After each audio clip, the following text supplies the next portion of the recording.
One Piece chapter 1094 is out, and it was absolutely crazy chapter. I did not expect it, that we would see one of 5 elders' powers would be revealed yet.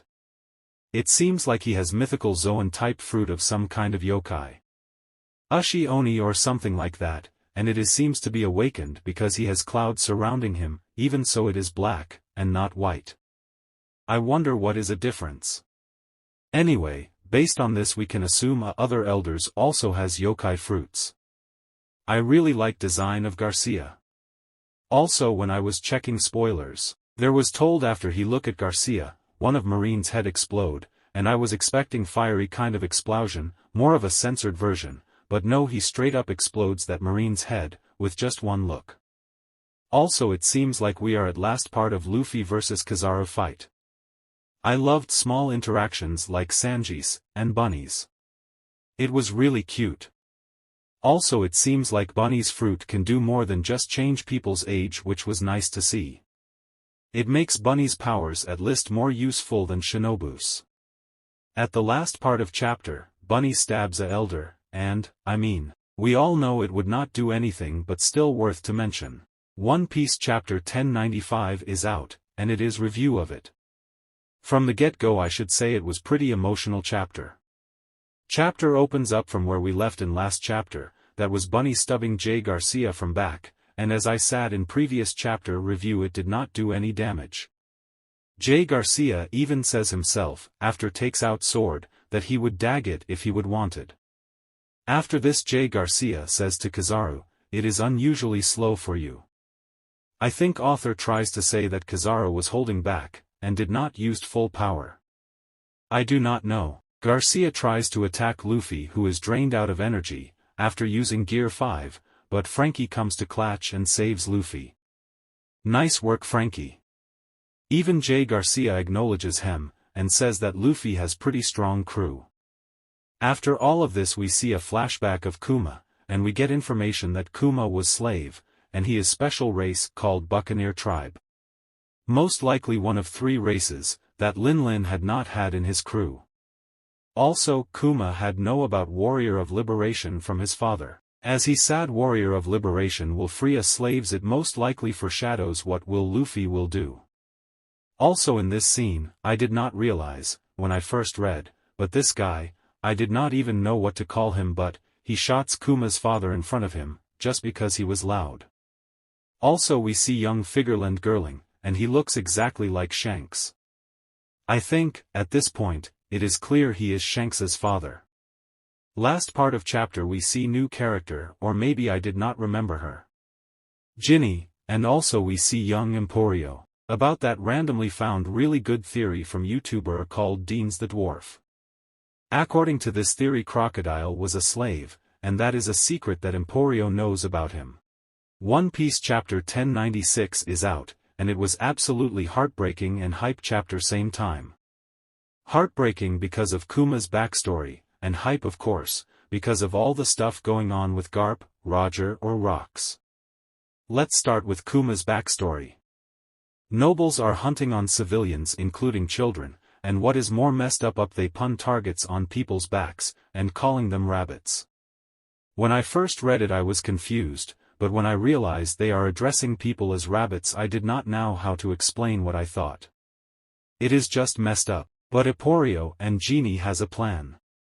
Genie leaked information about Noble's location, and what they are doing, and most importantly the fact that winning prizes is dragon fruit, paw, and 4 other fruit which we do not know what fruits they are. Also important stuff, Kuma was going to sacrifice himself for others to escape. What a nice person he is. Emporio and Kuma get their hands on paw, and mythical fish fruit, and Emporio almost eat it.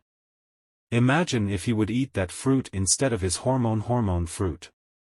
That would be wild. After this we jump to Sorb Kingdom, and we see Kuma, Emporio, and Genie escaped. Also we get information Kuma managed to save 500 other people, which did not sound much when you think there were 10,000 people, but still. Also Kuma calling his powers Hands of Liberation, was nice touch. After this Emporio lives Zorb Kingdom, and Genie, and Kuma stayed there. That was all about Kuma's past. It was pretty emotional. Now let's talk about hype stuff.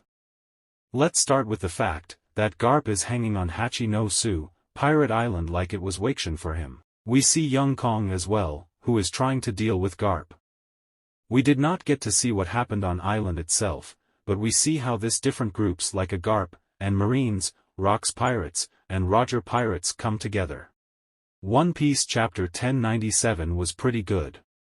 It mostly orients on Jinni and Kuma's time at Sorby Kingdom. I love relationship between Kuma and Jinni. It is so cute. At the beginning of chapter, Kuma taking old people's pain, but Jinni gets angry because they are asking Kuma to take their pain in another days too. After this we see Jinni crying because Kuma secretly is taking pain to himself, because if someone did not takes pain it goes to its original owner. It reminded me Zoro at Thriller Bark. After this we get information that new king Bekari split whole country into two parts not to pay money to nobles, and tries to enslave its citizens. Kuma tries to save them but he and Jinni get captured, but Emporio, Dragon, and Revolutionary save them. Jinni and Kuma join Revolutionary Army. Also our theory was right, Dragon was Marine. At the last part we get the information that Jinni get captured. This chapter was mostly set up. It was okay chapter. One Piece chapter 1098 was really dark. First of all, before we start talking about chapter, should mention that art was unfinished, most likely because Ichiro had no time. Personally, I had no problem with it. I still really liked it. Chapter opens up with Kuma helping other people and participates in revolutions. He is acting kind or recklessly. We also get information about what happened to Jinni. She get captured and was forced to become some random noble's wife.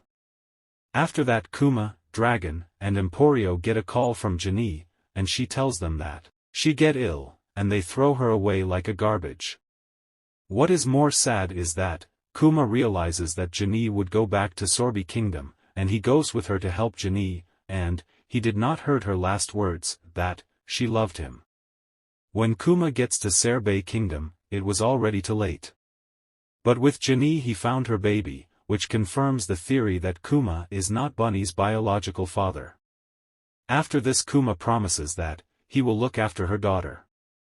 Seeing how much Kuma cares about Bunny, and how he reacts her first words, first steps, also how he puts Bunny in cage, not to crush her while sleeping, it is so cute and wholesome. As it is said, he is not stepfather, he is father who stepped up. After this we get information that Bunny has same disease as Jinni.